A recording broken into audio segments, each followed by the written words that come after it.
Welcome to this explainer.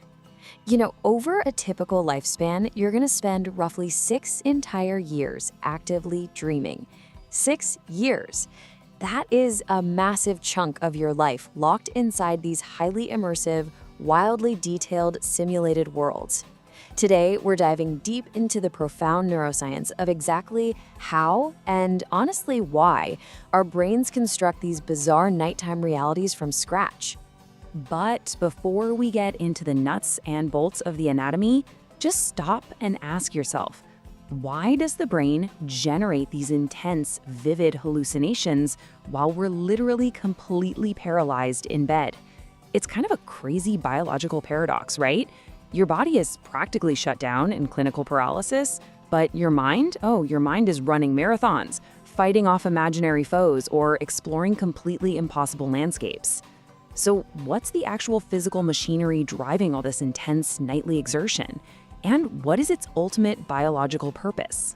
Here's how we're going to map this out today. First, the 2 states of sleep. Second, the hardware, which are PGO waves. Third, the software, or the seeking system. Fourth, saving memories and the dream lag effect. And finally, the major theories of dream function. All right, let's kick things off with section 1, the 2 states of sleep. So there's a really stark contrast between these 2 states. In non-REM sleep, your neurons are basically just idling. You've got these slow, synchronized, high-voltage brainwaves. But in REM sleep, your brain totally erupts. It switches to low-voltage, fast oscillatory activity that honestly is almost indistinguishable from being wide awake. Now, to stop you from physically running away from dream monsters and acting out the scenes playing in your head, your brain engages muscle atonia. It's literally a chemical paralysis that traps your highly active mind inside an immobilized body. Actually, a fun fact here, this is exactly why sleepwalking happens in deep, non-REM sleep, not during your vivid REM dreams. The whole paradox boils down to this. You have a waking-level brain trapped in a sleeping body. Moving right along to section 2, the hardware, specifically PGO waves. Okay, so the pontogeniculo-occipital, or PGO pathway, is essentially the physical spark that ignites a dream. Think of it like this. The signal starts way down deep in the primitive brainstem at the pons. It shoots up through a thalamic relay station called the lateral genicular nucleus, and then boom, it detonates right in your visual cortex in the occipital lobe. Because this internal electrical spike hits your visual center directly while your eyes are closed, your brain has absolutely no choice but to interpret it as real visual stimuli. You are quite literally seeing your own brainstem's electricity. It's basically like an internal projector suddenly clicking on in a completely dark theater. And during intense REM sleep, these electrical pulses, they aren't just occasional little blips. No way. They are firing 60 to 70 times every single minute. That is a relentless, rapid-fire bombardment of raw, random, erratic noise coming straight from the brainstem. This chaotic data stream syncs perfectly with the rapid eye movements that give REM sleep its name. Imagine a frantic strobe light flickering inside your visual cortex, just flooding the system with unstructured sensory inputs over and over again. Neuroscientist Mark Solms puts this brilliantly. He says these PGO waves provide the raw, basic song sheet for our dreams. But they don't explain the story, right? They don't explain the meaning. If the brainstem was the only thing at work here, our nights would just be random flashes of light, static noise, maybe some weird geometric shapes. But we don't experience that. We experience these complex, deeply emotional, and really motivated narratives. So there has to be another system stepping in, taking this chaotic song sheet and turning it into the vivid plays we actually experience. Which brings us perfectly to section 3, the software, also known as the seeking system.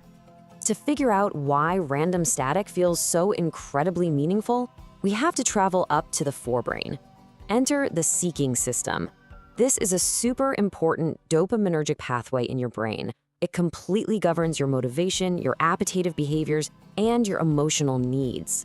During REM sleep, this system goes into absolute overdrive. It basically acts as a meaning-making engine desperately trying to take all those random PGO flashes and narrate them into a story that aligns with whatever active biological desires or emotional states you have going on at the time. So here is the absolute core dynamic of dreaming. The brainstem is the hardware, providing unpredictable, raw sensory static. It forces the brain to react. In response, the forebrain acts as this desperate storyteller software. Powered by a hit of dopamine, it tries to weave that static into a cohesive narrative that resolves your burning emotional conflicts, anxieties, or desires. It's literally the brain relentlessly trying to impose order on biological chaos. The hardware gives you the raw energy, and the software frantically writes a script to make sense of it all on the fly. And we know for a fact this software is essential. How? Well, from patients who have suffered highly specific, localized damage to the ventromedial prefrontal cortex. For these folks, the hardware still works perfectly. Their brainstems are still firing off PGO waves. They still have rapid eye movements. But because their forebrain's meaning-making software is physically broken, the theater of the mind goes completely dark. The subjective experience of dreaming just vanishes. It absolutely proves that without the narrative software, the biological hardware alone cannot produce a dream. All right, moving to section 4, saving memories and the dream lag effect. Now, the crazy stories your brain writes, they aren't just pulled out of thin air. They rely heavily on recent waking data. Check out this timeline. First, there's the day residue effect. This means fragments from today, maybe a conversation you had or a random minor task you completed, will show up immediately into night's dreams. But if you track your dreams over a longer period, you'll see the dream lag effect. This is where really significant, emotionally charged events completely disappear, only to suddenly pop back into your dreams 5 to 7 days later. It's a very specific delay, and it points directly to how our brains manage data. And this 5 to 7 day gap, it is no accident. It perfectly mirrors the actual biological time it takes for your brain to actively move files from short-term to long-term storage. Initially, your hippocampus holds these fresh, fragile memories. But over the course of about a week, it slowly and deliberately transfers them up to the neocortex, which is basically the brain's massive permanent hard drive. When you experience that dream lag, you are getting a front-row subjective seat to your own objective memory consolidation process. Your brain is literally replaying the data so it can safely file it away. Which leads us to our final part, section 5, theories of dream function. If dreams aren't just random static, why does the body spend so much immense metabolic energy making them happen every single night? Well, back in the 1970s, the activation synthesis model argued that dreaming was just a passive, meaningless byproduct of sleep. The thinking was that your highly evolved cortex just absolutely hates a vacuum of meaning. So when the primitive brainstem randomly fires off signals, the forebrain hastily tapes together this bizarre improvised story just to explain the noise away. Under this older view, the dream has zero real purpose. It's literally just your brain trying to make sense of biological misfires. But modern neuroscience is really leaning away from that pure byproducts theory. Let's look at the next step theory, which stands for network exploration to understand possibilities.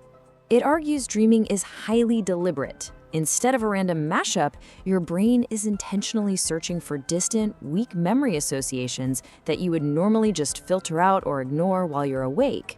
It basically creates a safe virtual sandbox to ask, what if? It runs simulations, tags the outcomes with motions, and does all this to boost your cognitive flexibility, regulate complex emotions, and enhance your problem-solving skills for the waking world. So when we compare these leading theories side by side, we see this incredible spectrum of biological purpose. You've got activation synthesis, viewing dreams as a biological accident. Then there's threat simulation theory, which suggests dreams are a virtual training ground, an evolutionary adaptation for our ancestors to practice escaping predators and regulate severe emotional fear responses safely.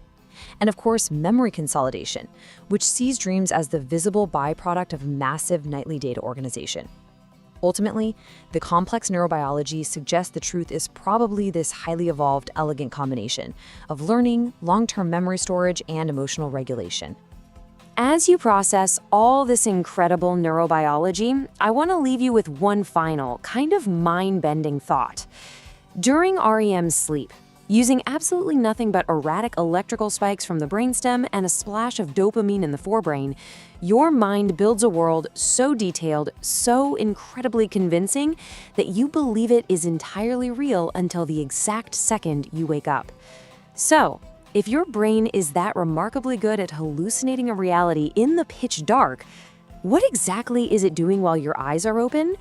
I really hope this explainer has given you a newfound appreciation for the incredible, tireless machinery running inside your head every single night. Keep learning, keep questioning, and hey, sleep well.